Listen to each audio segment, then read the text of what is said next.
Ok, gente, vamos continuar com esse bate-papo com a poeta, editora, advogada, jornalista. Tudo isso. E não deixe de ser jornalista, você assumiu basicamente, né? Eu fui jornalista há algum tempo, É, na prática, né? isso. Tereza Cristina Roque da Mota. Um poema, por favor, Tereza. O meu livro, Lilacs ou Lilazes. Ele é bilíngue. Poema 22. Caminho ao teu lado. Mesmo que não me vejas, eu caminho ao teu lado. Passo sem som, água sem música, luar a deslizar sobre as florestas. Vento úmido contra paredes ruídas. Por isso temos sido o que somos, vasto sem termos partido, infinito sem abandonar nosso íntimo, comovidos, mesmo sem encontrar as respostas. Eu teria te respondido, mas não me ouvias mais. Sentei-me perto de ti, pus minha mão sobre a tua mão fria dentro da minha. Por trás de mim, outra tarde terminava. Nenhum de nós saberá. Te darei o que é teu. O que é meu, eu não possuo. Muito bem. Olha, Ribeiro. Esse poema é o dia que ele foi escrito. Era um Bloomsday. Era 16 de junho de 1997. Tem a hora? Tem a hora, porque eu passei 3 horas e meia escrevendo todos os poemas. Esse livro foi escrito inteirinho em 3 horas e meia. Então, não tem a hora do poema, porque as horas, você lembra, eu botei só no Alba, que é depois, esse aqui é anterior. Mas eu fiquei 3 horas e meia escrevendo os 22 poemas desse livro, que eu escrevi de uma vez só.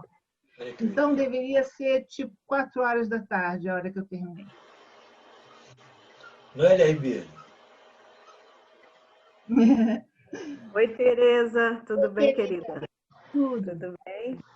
Olha, na verdade, são duas perguntas. Uma é o fato de você se tornar editora facilitou o seu trabalho com a poesia, porque você não precisou ficar procurando um editor, você virou sua própria editora.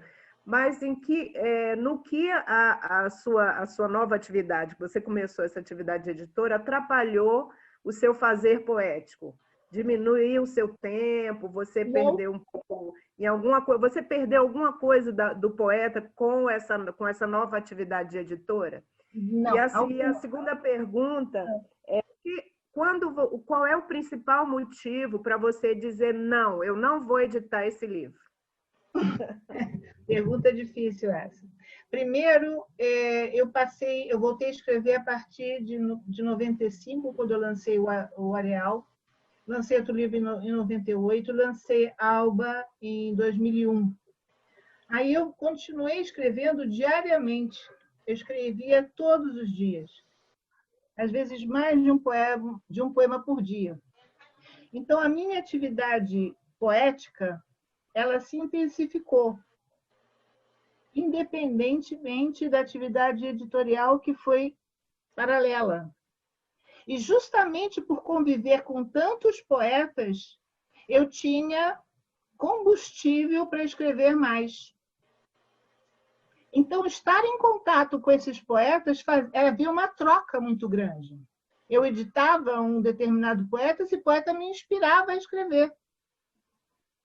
E aí eu guardei, criei 20 livros, o Horizontes e o Folias é o resultado desse período aqui no Rio de Janeiro, porque eu tinha 20 livros para publicar e eu não ia lançar 20 livros, um de cada vez, eu não ia ter tempo para isso. Daí eu criei o livro compacto, né? Botei todo mundo junto. Mas esses 20 livros foram escritos ao longo desse tempo, fora o que eu escrevia e publicava. O que foi publicado por fora, né? Tem que somar com os 20 livros que estão em Folias e Horizontes. Então, na verdade, intensificou o convívio com os poetas no Rio de Janeiro, o convívio com os poetas que eu publiquei, com a atividade toda, os saraus de poesia, o Corujão da Poesia é um grande Rio de Janeiro, o convívio com os poetas que eu publiquei. E, por último, a minha atividade editorial com os outros, com quem me procurava para fazer o seu livro, eu tinha que ter um critério. E esse critério é o de qualidade. Primeiro, qualidade ortográfica, depois gramatical e depois poética. Mas tem um porém, Noélia. Eu não publico só o que eu gosto. Eu publico o que eu não gosto também. Por quê? Porque eu não censuro o poeta. Se ele está correto, se está bem escrito, o poema dele pode ser simples, mas tem gente que vai gostar. Se eu não publicar, eu vou impedir que alguém leia o que ele escreveu. E eu não quero isso. Então, como editora, eu sou extremamente democrática. Eu posso até não gostar do poeta, mas eu publico. Por quê? Porque o livro vale a pena. O livro tem que circular. O livro vale mais. Às vezes eu brigo com esses poetas, brigo com eles por causa de uma vírgula. Acontece. Mas o livro vale todo o esforço que a gente empenha nele. Teve uma vez um livro que eu editei, eu canetei o livro todo. A autora chegou a achar que o livro era meu. Eu falei, não, não é meu. O livro é seu, mas eu editei. Editar é isso, é cortar. Escrever poesia é saber cortar. Ninguém fez oficina. Então, eu passei a fazer oficinas com esses meus autores, entendeu? A oficina vinha junto, naturalmente. Aí, esse livro foi publicado, ficou lindo o livro dela. E eu levei para uma livraria aqui no Rio, a Prefácio, e uma vez entrou uma mulher falando com a vendedora. A vendedora disse assim, ela disse para a vendedora, eu estou cansada de ler Carlos Drummond de Andrade. O que você tem de novo, de poesia nova? Ela conhecia os meus livros, essa vendedora. Olha aqui, tem um livro que tinha sido lançado nessa mesma livraria. Tem um livro aqui que é de uma editora nova, é uma autora nova. A senhora leva, se a senhora gostar, fica com o livro. Se a senhora não gostar, a senhora traz, eu troco o livro para a senhora, tá bom? Isso porque ela estava cansada de ler Carlos Drummond de Andrade. Aí ela voltou e disse, eu amei o livro. E se eu não tivesse publicado essa minha querida amiga poeta? Essa senhora jamais teria lido o livro que eu fiz para ela. Fiz junto com ela. Mas eu acreditei naquela nova poesia, porque ela precisava de uma orientação. Os livros, às vezes os poemas são ruins porque não tem ninguém que canete. Eu fui muito canetada. Teve gente que pegava ali, tá errado, cortava tudo. T.S. Eliot tinha o Ezra Pound para canetá-lo. Os grandes poetas são feitos da unha. A gente tem que ter alguém para criticar. Senão a gente não cresce, não evolui, não muda, não aprende. Vai ficar escrevendo batatinha quando nasce a vida inteira, e não pode. Então, se as pessoas leem a minha poesia e se identificam e gostam dela, é porque ela foi urdida, ela foi narrada, ela foi dita. Às vezes eu estava estou andando no meio da rua, atravessando a rua, e um poema atravessa a minha mente. Eu tenho que escrever imediatamente esse poema, senão eu vou perder o poema. E eu estou atravessando a rua. Então, eu ando sempre, permanentemente, com bloco, com caderninho, com papel, com lápis, caneta, senão eu vou perder os poemas que me acometem no meio da rua. E é assim que a gente faz livros. Clarice Lispector fazia a mesma coisa. Ela escrevia nas mesas de restaurante, guardanapo. E levava para casa e trabalhava em casa aquilo que ela escreveu no restaurante. Eu cansei de escrever em restaurante, no meio da rua, seja o que for.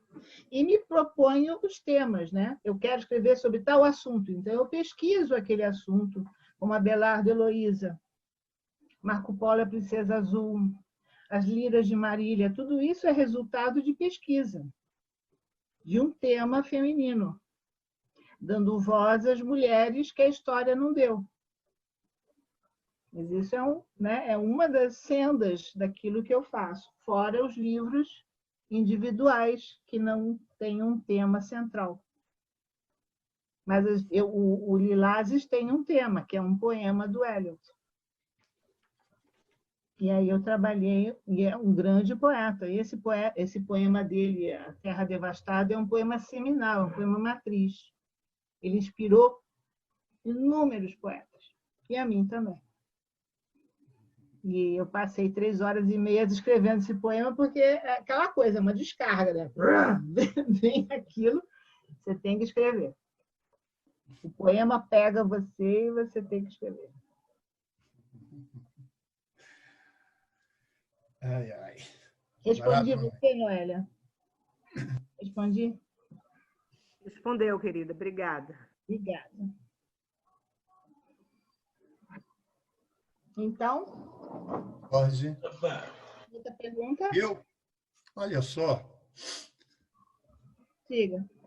Folias. Está no livro Folias. Sim. Tanger a hora nua. Sim. Você fez para o Pedro Almeida e o Léo Ferreira. Uhum.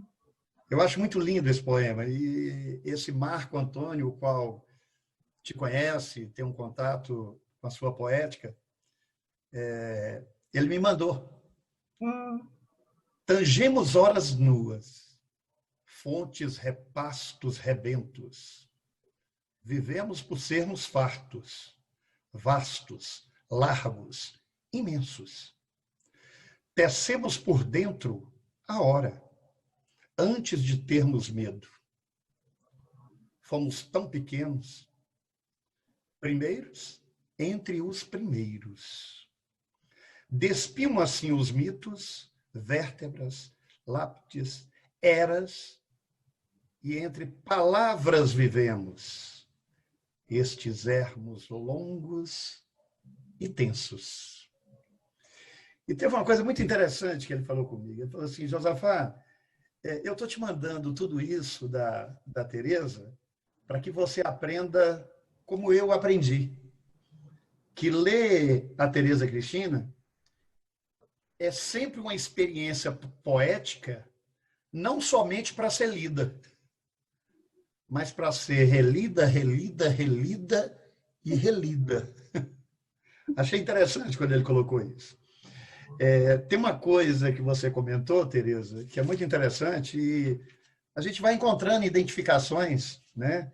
Como aconteceu a semana passada, que nós trouxemos aqui para bater um papo, o Alberto Bresciani. Então, a gente vai se identificando com algumas coisas. E o seu primeiro livro, por exemplo, você fez alguns comentários muito interessantes e que eu até hoje coloco comigo, por exemplo, né? Que eu preciso publicar porque eu não posso ficar a vida inteira corrigindo. Né? E você ainda tem essa atividade hoje, embora você tem vezes que jogou a toalha, né? Mas depois de não sei quantos anos que você colocou. Mas o que eu quero te colocar em outra coisa também é o fato de que o Alberto Bresciani tem 4 livros editados, né? Uma pessoa maravilhosa, com uma poética linda, linda, linda, profunda. E aí eu quero voltar a essa questão, porque surgiu uma pergunta para o Alberto da seguinte forma: Alberto, o que mudou na sua escrita do primeiro livro ao seu último livro? E aí ele fez um comentário muito interessante. Ele falou que diminuiu os silêncios. E quando eu te vejo assim tão palavra, né? Eu analiso que poesia e política é sempre lugar de fala. E sempre será. E aí eu queria fazer 2 questionamentos em cima dessa análise que nós começamos a conversar. A primeira, eu sei que é difícil você fazer uma análise do seu primeiro livro, passando por todos os livros que você posteriormente publicou e os escreveu, mas até o último, por exemplo, não sei, a distância do primeiro para o último, a distância, você que define, O que você mudou nisso tudo em relação a esse mesmo questionamento? E eu queria entender uma coisa que me parece que já foi feito um questionamento com você com relação a isso, mas eu queria te ouvir, como poeta. O que você sempre espera dos seus leitores? Eu sei que cada livro, cada poema, nós esperamos sempre alguma coisa do leitor. Mas pode ser no geral, eu estou colocando isso no geral, tá? Tanto a primeira questão quanto a segunda. Bom, eu comecei no primeiro livro algo que eu estava tentando identificar. E continuei nessa minha busca, porque eu lembro de pensar nos meus poemas como uma luz que surgia no horizonte escuro. Então, quando eu pensava no poema, o poema era uma claridade. Então, eu estava dizendo, na verdade, que eu era uma energia, uma força yin, porque eu era essa luz dentro da noite. Né? Se eu via na minha mente, quando eu escrevia, um horizonte que tinha um ponto de luz no final. E eu evoluí na medida em que fui aprendendo esse fraseado poético que a Hilda Hilst identificou lá atrás, nos meus primeiros poemas. E esses primeiros poemas, entre 15 e 19 anos, nunca foram publicados. Eles permanecem muito, a maioria inédito até hoje. Existe um livro, um primeiro livro, aquele que ela leu, dos 100 primeiros poemas, isso eu nunca publiquei. Um ou outro poema foi publicado em jornal do Mackenzie, mas eu nunca publiquei. Mas eu fui aprendendo como eu tinha que dizer e escrever aquilo que eu sentia. No Joio e Trigo, eu consegui expressar coisas de uma maneira, vamos dizer, mais completa, mais bem escrita, mais bem trabalhada, mais mastigada, mais profunda, mais variada, sem repetições, sem me repetir, né? Eu não estava me repetindo a cada poema. Então, eu lancei 2 livros iniciais, O Relógio de Sol e O Papel Arroz, em coedição com outros poetas, mas a minha estreia realmente foi Joio e Trigo, que ali eu trabalhei e lapidei esses poemas até eles ficarem prontos. E essa porta de entrada foi o que me indicou o caminho. Esse poema que você leu é muito curioso, porque ele é um poema que foi musicado. Acho que você não sabia disso. Não, não sabia. Ele foi musicado por um amigo meu que também é músico e poeta. E a música é lindíssima. Ele fez uma música maravilhosa para esse poema. Eu vou mandar isso para você, porque eu tenho guardado. E vai sair um CD com essas músicas, porque ele já musicou vários poemas meus. Ele é o único músico que eu conheço que consegue colocar música nos meus poemas.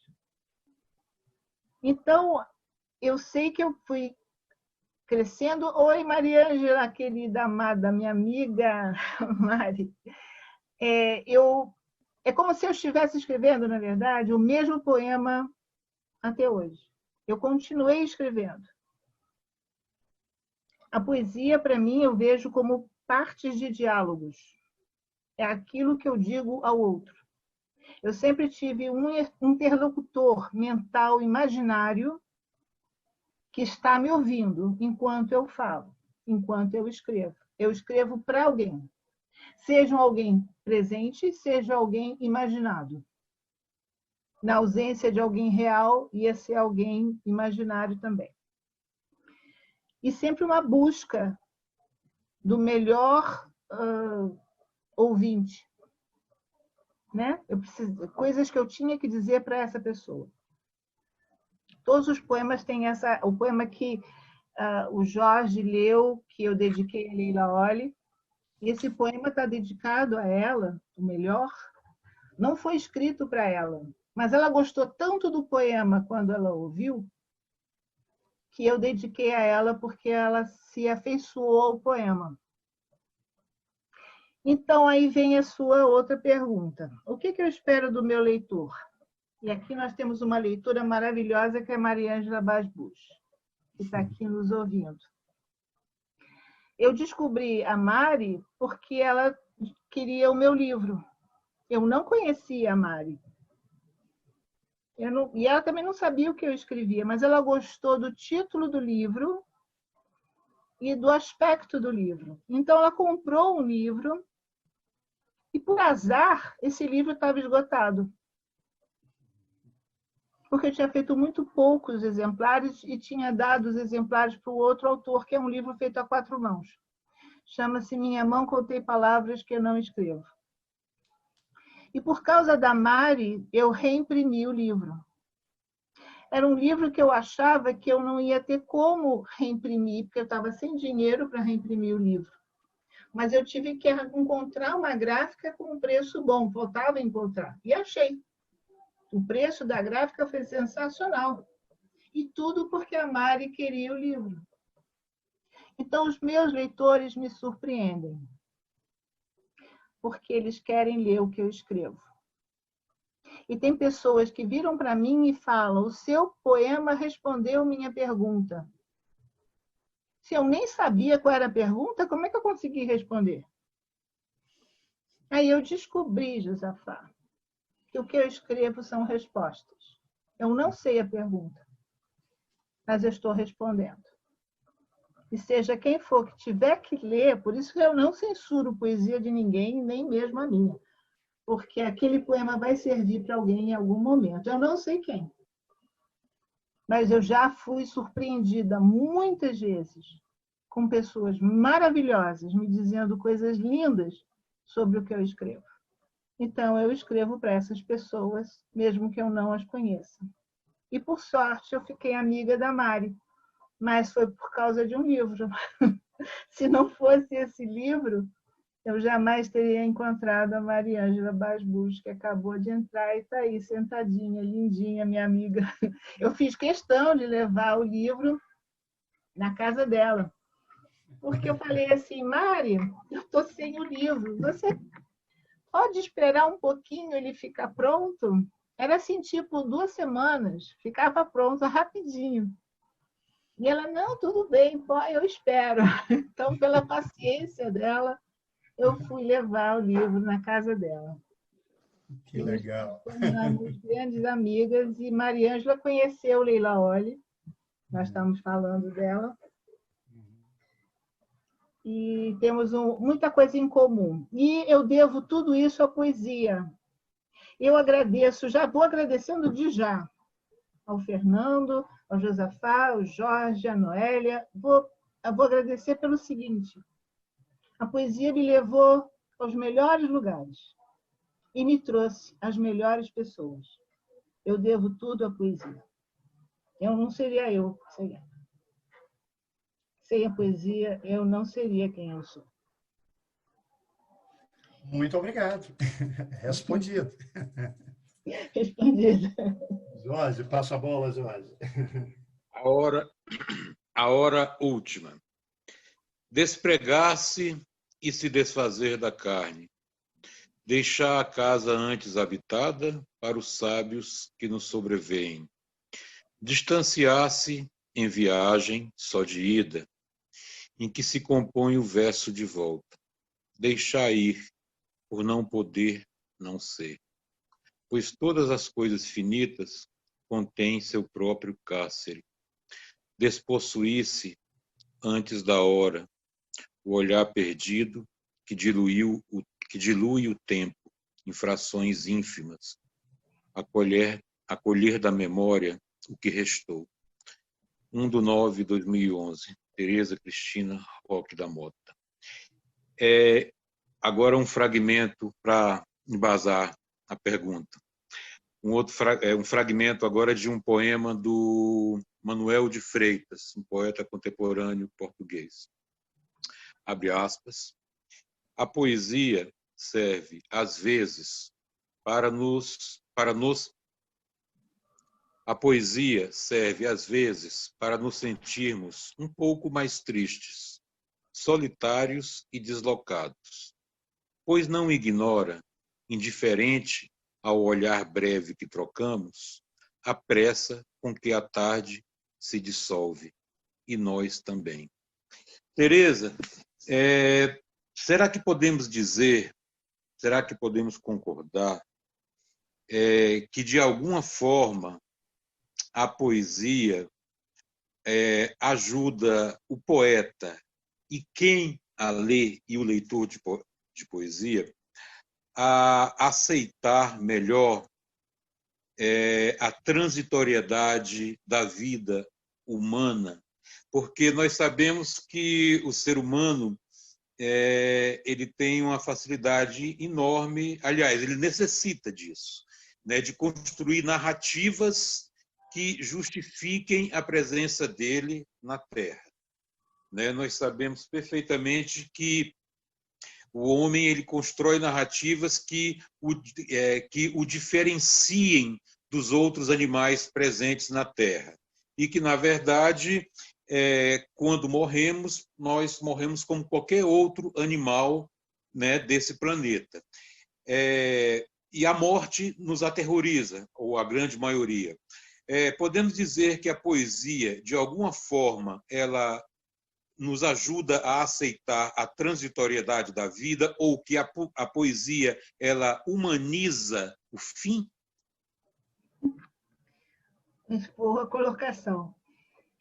A poesia ela é alimento ao longo da vida.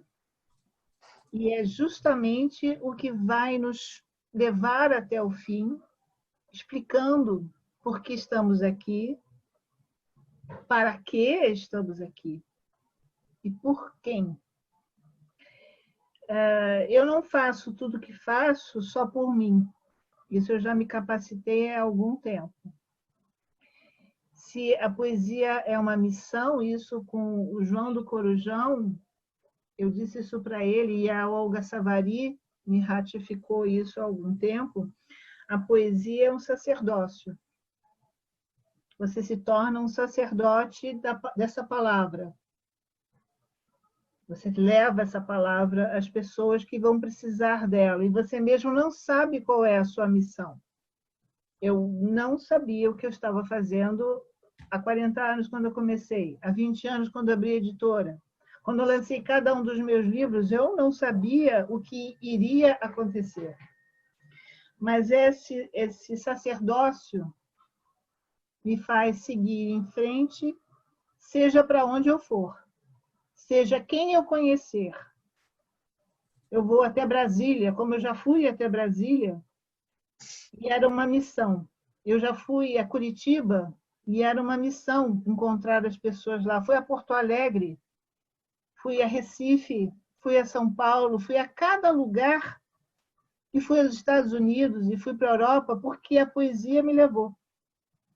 Por causa da poesia, eu fiz todas essas viagens e encontrei todas essas pessoas. Se não fosse a poesia, eu não teria feito nada disso. Eu teria tido uma vida comum, como advogada comum, como tradutora comum, fazendo coisas comuns. Casamento comum, filhos comuns e tudo mais. Mas o que me diferenciou das outras mães? Eu era uma mãe que era poeta.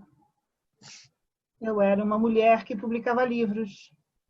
Era uma mulher que editava os outros, que corrigia os outros, que revisava e escandalizava todo mundo. Por quê? Porque eu tinha opinião própria. E isso faz diferença no mundo de homens, no mundo de pessoas invejosas, muitas vezes, que não querem que você seja como você é. Eu já ouvi perguntas desse tipo, de por que você faz o que você faz? Né? Porque você é diferente. Porque sou diferente. Se eu não aceitasse a missão da diferença, de fazer algo a mais para alguém, você tem que fazer diferença na vida de alguém, de alguma pessoa. Se as pessoas que eu conheci, eu ajudei a publicar os seus próprios livros, isso fez diferença na vida delas. ou revisar o livro, ou conversar, ou até ler o livro que a pessoa publicou e dar um palpite. Como a gente espera, né, a opinião dos outros? Então, esperam a minha opinião também. Senão, não me pediriam prefácios e orelhas e contracapas e pós-fácios, né? Por que querem saber a minha opinião sobre seja o que for? Então, se eu não visse isso como uma missão e um sacerdócio, eu não teria feito nada disso. Eu já teria abandonado essa missão há muito tempo. Eu teria ido plantar couve, fazer qualquer coisa, bananas. Sei lá o que eu iria fazer. Mas não é. Aquilo que eu faço porque eu amo o que eu faço. E eu não faria diferente, não teria feito diferente. Senão não teria passado na vida das pessoas que conheci. E nem publicado os livros que publiquei. Mas o que será disso eu também não sei ainda. E fico muito feliz que cada um de vocês escolheu um poema importante. Porque todos os poemas, no fundo, são importantes, mas as escolhas criam um mosaico, criam uma paisagem, criam uma leitura de mim. E essa leitura é importante. Cada poema é importante. O primeiro que eu escrevi lá atrás, até esse que você leu, Fernando, que é um poema inédito. Né? E é um poema importante. Ele é de 2011, mas ele não foi publicado, ele ficou esquecido. Eu tive que achá-lo na internet. Eu tenho um blog com os poemas que eu faço, e ele estava perdido ali, ele não entrou em livro nenhum. E vai entrar nesse próximo livro, na minha Poesia Reunida, com 776 páginas, vai entrar. Esse poema que você leu finalmente será publicado. E é um poema importante. Um poema muito importante. E que estava perdido, imagina. Eu não posso me dar o luxo de perder um poema, né? Escrever e deixar em algum lugar e não saber onde está. Tem que resgatá-lo. Aí veio aqui do Facebook, ó, uma interessante fala da Isabel Cristina Corgozinho. Sim. Ela falou, falar sobre a enunciação poética. A poesia levanta e responde questões literárias ao leitor e às outras poéticas. Né? Falar sobre essa enunciação poética. Enunciação poética, que interessante. Se a poesia não fosse uma necessidade, as pessoas não procurariam a poesia nem os poetas. Porque temos necessidade de entender o que somos, é que buscamos a poesia de cada um. Seja Rilke, seja Fernando Pessoa, seja Vinícius, seja João Cabral de Melo Neto, né? Qualquer poeta nos dá, Manuel Bandeira, Mário de Andrade, todos esses grandes poetas, eles nos trazem a realidade que não conseguimos ver sem esse espelho. Né? Então, eles nos mostram e nos identificamos através disso. Eu entendo assim, que a poesia serve para isso, para que a gente se encontre no que é e trilhe o seu caminho, porque cada um tem um caminho para fazer. Às vezes a pessoa escreve um único livro, mas é um único livro de poemas muito importantes. Augusto dos Anjos não seria importante se não tivesse feito o livro que fez. E bastou um, né? Não precisou de mais. E outros podem escrever muito mais, como Murilo Mendes, que tem uma obra vastíssima. Mas nenhum é maior que o outro porque escreveu mais e escreveu menos. São todos importantes pelo que fizeram, pelo todo que fizeram. Espero ter respondido de alguma maneira a pergunta. Acredito que sim, magnificamente bem. Bem, Gente, já estamos chegando. Tereza, um beijo, querida. Vou precisar ir, tá? Beijo, Noélia, querida. Obrigado, Noélia. Valeu a participação. Obrigada. Tchau, pessoal. Tchau. Mari está aqui. Eu queria muito que Mari dissesse alguma coisa só para a gente poder ir encerrando, né? Não, vai lá, né? Foi ali o seu... O som dela, Jorge, da Mariângela. Estou tentando. Verdade, você me pegou tão de surpresa porque eu não sabia nem desse evento. Você mandou a mensagem, eu estava atendendo, fiquei atendendo até 9 e pouco agora. Então, eu nem sabia do que se tratava muito, mas certamente que era de poesia e dos SUS, né? Enfim, para mim, esse encontro que você já contou, acho que não é uma pergunta, acho que eu não tenho uma pergunta, até por isso, por ter sido pega assim de surpresa. Eu tenho mais de um livro seu, né? Já. Eu tenho alguns poemas lá especiais que você sabe que eu já até publiquei na rede social, tal. Não vou, sou péssima disso, não vou lembrar exatamente os nomes agora. Se eu soubesse, eu tinha pego o livro também para ler aqui. Mas, enfim, esse encontro que você já comentou aqui, que eu achei maravilhoso. Então, aquele livro, para mim, vai ser sempre muito significativo. Eu já comprei, inclusive, para dar de presente também, né? E esse encontro, como você diz, eu acho que o que me chamou a atenção do que você estava falando agora é que é isso. A gente faz, seja na sua profissão, até em outras. Eu acho que a minha também porque eu gosto muito de poesia, de literatura, eu acho que na minha profissão a gente também aprende isso, que assim, o que precisa é fazer. Exatamente onde vai dar a gente não sabe, né? Mas esse caminho que você fala, assim, saber que precisa fazer, que eu tenho que fazer e fazer a diferença. Eu acho que isso que você fala que é muito significativo. Por isso que você dá valor a cada traço, a cada encontro, né? Você sempre, eu vejo que todo lugar que você fala de livro, você lembra desse encontro, de como esse livro pôde, por causa de um ato ali, né? Não foi por minha causa, mas o movimento que eu fiz, que fez o movimento seu, e que aí você respondeu bem, aí eu respondi bem também, que eu poderia ter dito, não, você não tinha que vender esse livro assim, né?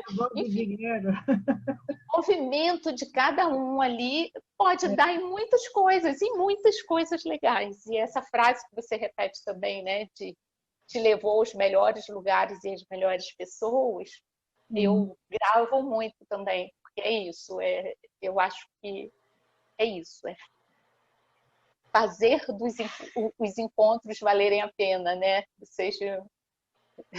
E a poesia que faz esse percurso, ela é a condutora, né? O fio condutor foi a poesia. E fazer a diferença. Não visse nada naquele livro que você nem sabia que poemas tinha, nem sabia quem eu era. Sim, o mais interessante foi isso. Você perguntou, você me conhece? E olha que eu tinha que olhar na internet e tudo. Mas eu falei, não conheço não. Fui bem sincera, nunca tinha ouvido falar. E olha que você tinha muitos livros e muitas coisas, e tinha editora. E eu conhecia pela editora. O interessante foi isso, que eu conheci primeiro a Ibis, né? E foi a partir da Ibis que eu vi o seu livro, e, enfim, é isso. São os encontros e o que a gente faz deles, né? E eu acho que a poesia é isso. Você também falou uma outra terceira coisa que é muito importante, que é assim, a poesia responde, dá conta de algumas coisas, das perguntas que às vezes nem as próprias pessoas sabem que elas estão fazendo, né? Assim, o poema responde, é verdade. E esse meus queridos amigos Jorge, Jafá e Fernando, na missão como editora, eu descobri que é necessário publicar, não basta escrever. Eu me tornei editora para poder cumprir essa parte da edição que nem todo mundo faria, mas eu poderia fazer. Então, me coloquei ao serviço dessas pessoas para que elas pudessem publicar seus primeiros livros e pudessem começar. Porque começar, dar esse primeiro passo é muito importante. Não pode ser um passo falso. Não pode ser mal dado. E a gente tem que saber os perigos da edição. Quando você não sabe fazer direito, você pode errar. E é para evitar o erro que eu empresto a minha experiência para que a pessoa faça um primeiro livro perfeito, ou o mais perfeito possível. Tá vendo aí, Fernando? Porque, Jorge, tem alguém aí na linha para falar? Ou você Não, mesmo? eu acho que podemos já Não, porque eu queria caminhar para o encerramento. Pode ser você, tem que falar, depois segue para o... Tá, deixa eu só falar aqui.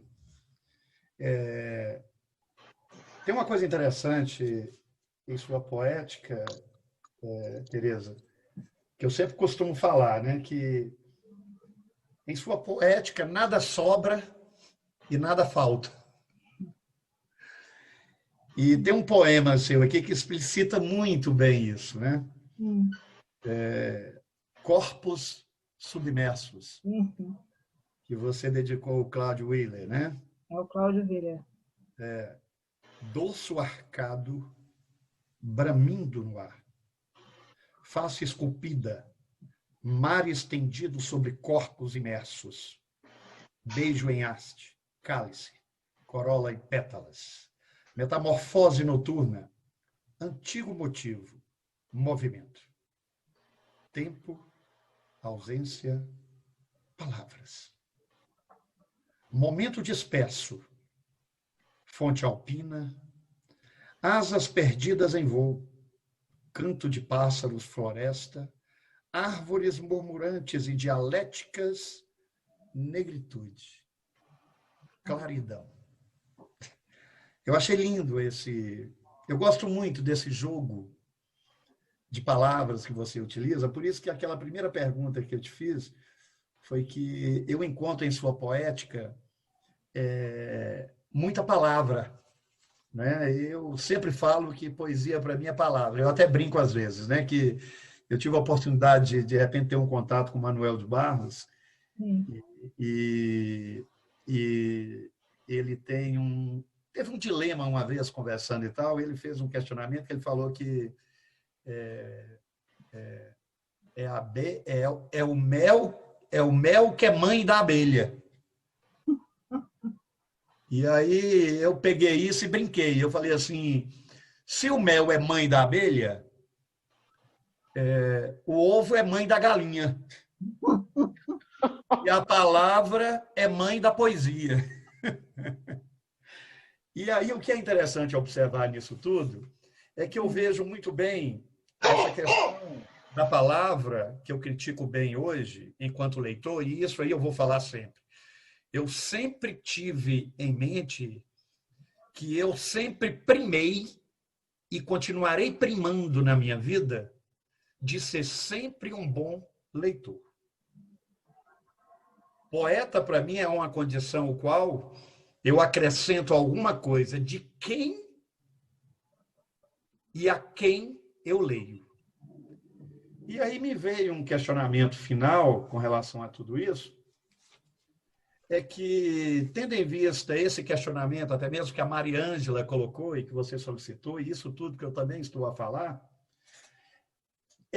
o que lhe dá mais prazer no processo de sua escrita?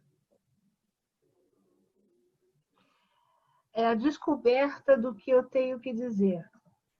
Cada livro que eu pesquiso, que eu faço uma pesquisa para poder escrever finalmente, eu passo por uma história de personagens que vão estar no livro. Então, isso, eu comecei com Marco Polo e a Princesa Azul, eu já tinha feito isso em Odisseus e o livro de Pandora, que são as mulheres da Odisseia. E tudo isso me perguntando quantas mulheres são necessárias para se fazer um grande homem. Assim, tem vários grandes homens, mas quem são as mulheres por trás desses grandes homens? Aí, as Liras de Marília foram 9 meses trabalhando para um livro, desde o primeiro poema até o lançamento. Então, eu me imbuo daquele tema e sigo. Isso é uma obsessão, se torna uma obsessão, né? Então, esse é um aspecto que eu gosto, que eu prezo. Porque os outros são poemas avulsos, temas avulsos, coisas que vão me surgindo, eu vou reunindo, crio um título e faço o livro. Porém, o livro diferente desse processo foi o livro que a Mari achou. Minha mão contém palavras que não escrevo. Que ali, nesse livro, é o único livro em que eu falo da metapoesia, da metalinguística. Eu falo do poema, do poeta e do fazer poético. Então, eu escrevi coisas que eu não escrevi em nenhum outro lugar. Esse livro, especificamente, ele é único. O processo de criação desse livro foi completamente diferente. Levou mais ou menos uns 2 meses para todos os poemas serem feitos, porque eram diálogos poéticos. Eu escrevi o primeiro poema, o Álvaro Alves de Faria me respondeu com o segundo poema, e eu respondi ao poema dele. Então, eu fiz 22 poemas e, em resposta, ele fez mais 22 poemas. Então, são 44 ao todo. E são os únicos poemas metalinguísticos. Nisso que você estava falando. Né? De como você trabalha a poesia. Então, ali, nesse livro, eu consegui explicar o que é estar a serviço da poesia. Como é que o mel alimenta a abelha e a abelha alimenta o mel. Como você é a galinha que põe o ovo e o ovo que faz a galinha. Você está num processo contínuo e infinito de criação. Você é o poeta que faz o poema e o poema te faz. É disso que Olga Savary falou, do meu fazer poético. O eu poético é aquele que se constrói através do poema e o poema constrói o poeta. Eu sou poeta porque a poesia existe comigo. Se ela não existisse em mim, eu não seria abelha, né? Como é que eu ia fazer mel se eu não fosse abelha? Eu não ia ser vespa. Se fosse vespa, não ia adiantar nada. Me botar dentro da colmeia que não ia funcionar. Mas, graças a Deus, e essa história, Jorge, da minha mãe ter lido aquele poema do Casimiro de Abreu aos 8 anos de idade, aquilo foi muito importante para mim, porque a mamãe me disse, Casimiro de Abreu escreveu um poema chamado Meus 8 Anos. Uhum. Se ele fez um poema para os 8 anos de idade dele, isso quer dizer que a idade que você está fazendo hoje, de 8 anos, é uma idade muito importante. E com isso ela conseguiu me mostrar que a poesia estava onde eu estava fazendo 8 anos. Havia um poeta que tinha feito um poema para falar dos 8 anos de idade dele, que era a mesma idade que eu estava fazendo naquele dia.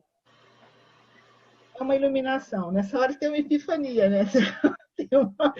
Algo te mostra que você está a serviço daquilo. E mamãe era uma caça-talentos. Ela sabia ver o que a pessoa podia fazer melhor. Eu tinha escrito uma pequena redação para a escola com 7 anos. Mamãe disse assim, ela tem essa capacidade de concisão tão grande só sendo poeta. Eu tenho uma poeta em casa. Então, começou a ler poesia para mim. E um dos primeiros poemas que ela leu foi justamente Meus 8 Anos, de Casimiro de Abreu. E que me mostrou um caminho e passou a ler poesia para mim. Mas liam tanta coisa que entre 8 e 15 anos, aos 15, eu decidi que eu queria ser poeta. De tanta poesia que ela leu para mim, aos 15 eu falei, o que eu quero fazer é escrever poesia. Não é conto, não é crônica, não é romance, nada disso. Eu quero fazer poesia. De tanta poesia que eu já tinha aprendido nesse ínterim. Quando você tem um caminho, você tem que seguir o caminho. O caminho que lhe é dado, você aceita. Se você nega o caminho vai atrás de você. E eu aceitei. Foi isso que eu fiz. Ótimo. Fernando, a bola... Jorge, bem, a bola é sua. Já estamos chegando ao fim do nosso bate-papo. Eu achei delicioso. Né? Muito bom também. Fernando, vamos passar para nossas considerações finais. Haveremos de passar, mas antes não passaremos. Haveremos de estar à espera, mas antes não esperaremos. Haveremos de descobrir Américas, mas antes seguiremos pelo Jônico, o Báltico, o Adriático, e cruzaremos além da Trapobana. indo muito mais longe do que jamais sonhamos. Haveremos de fazer o que nos foi pedido, para depois contar a história dos vencedores e dos vencidos. Tereza Cristina Roque da Mota, 5/12/2017. Tereza, muito obrigado mais uma vez por ter aceitado o convite. Obrigado pela sua presença. Foi muito legal, muito proveitoso, né, o bate-papo. E foi um prazer muito grande. Valeu. Valeu mesmo. Muito obrigada a vocês, Josafá, Jorge, Fernando, Mari, que está aqui. Adorei conhecer vocês pessoalmente, assim, visível, pelo menos no visual, né? E a gente vai se encontrando, se tiver alguma outra oportunidade que queiram que eu esteja participando, na tradução, na revisão, na edição, no que for, aquilo que eu puder contribuir, podem me convidar. Eu agradeço. Josafá. Eu acho que o melhor poema, Tereza, que eu poderia, de repente, aqui declamar para sintetizar a nossa alegria, em nome dos 3 mal-amados, é que o que passa deixa rastros. O que passa deixa marcas, suspiro antes de nós envolvermos em cartas, papéis, mantas, traços, riscos, palavras colhidas na penumbra, de outra manhã prenunciada. Depois retornamos aos jardins, onde passeiam as senhoras, as crianças, os homens encasacados com seus chapéus, altos e bengalas escuras, lenços, mangas bordadas em linho, o silêncio pairando sobre os bancos de pedra, secando ao sol, iluminados, pousados no eterno. Eu queria te falar que você, a partir desse momento, você está pousada em nossos eternos. A poesia está conosco, pousada eternamente, isso tenho certeza. Nosso carinho, da nossa homenagem, que eu acho que isso aqui, antes de mais nada, é uma homenagem a uma pessoa tão querida, como você realmente se expressa aqui.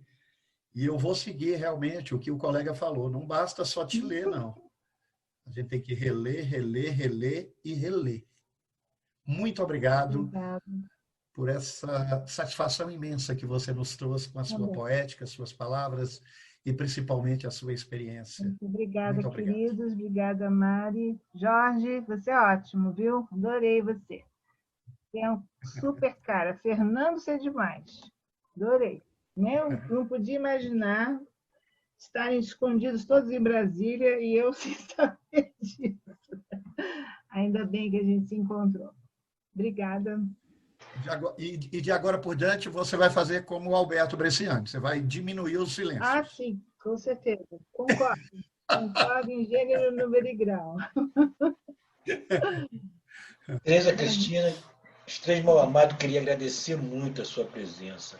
Foi riquíssima. Né? Eu, pelo menos, eu acho que a editora e a poeta, né, elas trabalham muito juntas, é um negócio fabuloso, né?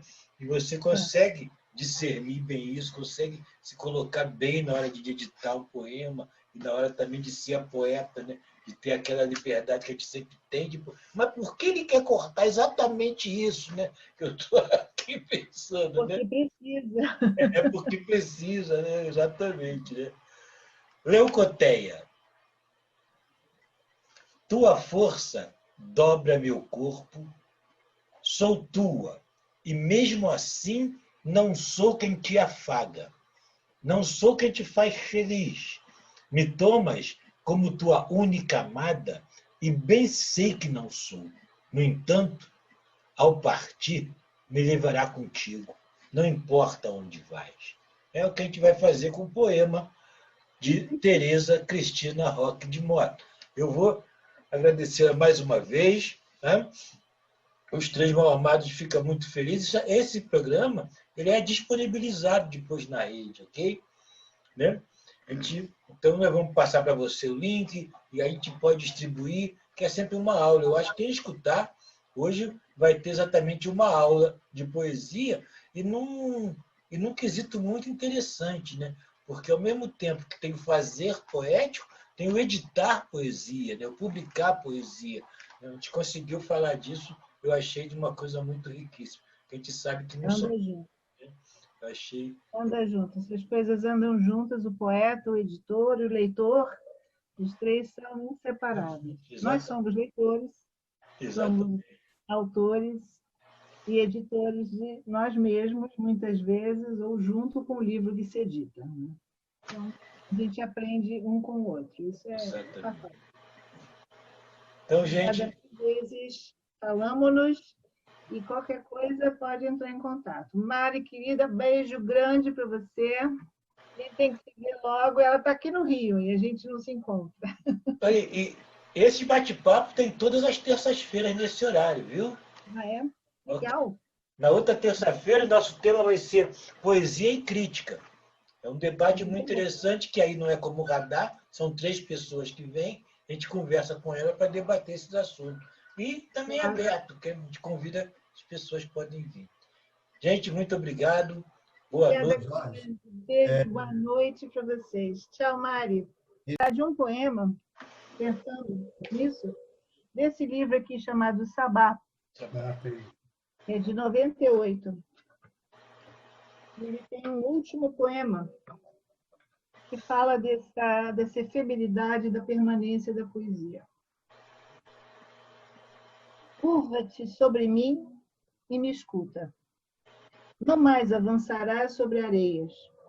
Não mais esperarás na sombra. Nem deixarás escoar o tempo entre teus dedos. Guarda-o, porque é tudo o que tens. E não tens nada. Belíssimo. Beijo grande. Beijo a e vamos estar, como a gente, encurtando distâncias e enchendo de poesia, que é o que nos faz falta e nos faz respirar. É o meu oxigênio. E o meu também. Muito cheio de poesia. Jorge, eu também queria aproveitar aqui, Jorge, quer dizer, hoje eu estou muito falante, viu? Beleza, eu sempre te acompanhei no Facebook, né? Eu sou seu amigo, não é de hoje, né? Uhum. Mas a gente só se aproxima mais e fala num momento desse, né? Sim, claro. Mas, eu tenho um grupo específico que o Fernando e o Jorge também integram, que é o chamado Leia, Decifre-me e Me Devore. É um espaço onde a gente procura divulgar as editoras com seus trabalhos, os links de livros interessantes, essa coisa toda. Então, é lá que eu encontro, que eu divulgo alguma coisa do Patuá, da Penalux, até do Corsário Satã, né, lá do Calixto. Então, eu queria que depois eu vou te mandar uma mensagem aí, né, no privado, para que você mande esse link aí, até para fazer essa divulgação, o que se tem de poesia e tal, para a gente aproveitar esse espaço e divulgar também no próprio grupo nosso, que tem aí quase que 300 pessoas, né? E todos são poetas, a gente ainda se dá o luxo disso, né? Para a gente, de repente, fazer esse tipo de divulgação. Claro. Poeta é quem lê poesia, é poeta. Não adianta. Vai querer que o engenheiro civil leia poesia, porque ele não vai ler, não. Então, esse vídeo de nossos livros é para poeta também. Então, quanto mais poeta, melhor. Senão, muito bom. Muito obrigado. Fazer a poesia circular. Beijo grande. Até breve. Até Mari, breve. vamos falar, tá bom? Beijão. Prazer em conhecer a Mariângela. E agradecer a presença da Mariângela aqui, né, Jorge? Ficou até o final. Eu tenho porque eu convoquei. Ela é ótima. Vocês vão adorar conhecer a Mari. Ela é uma grande leitora de Clarice Lispector e faz muito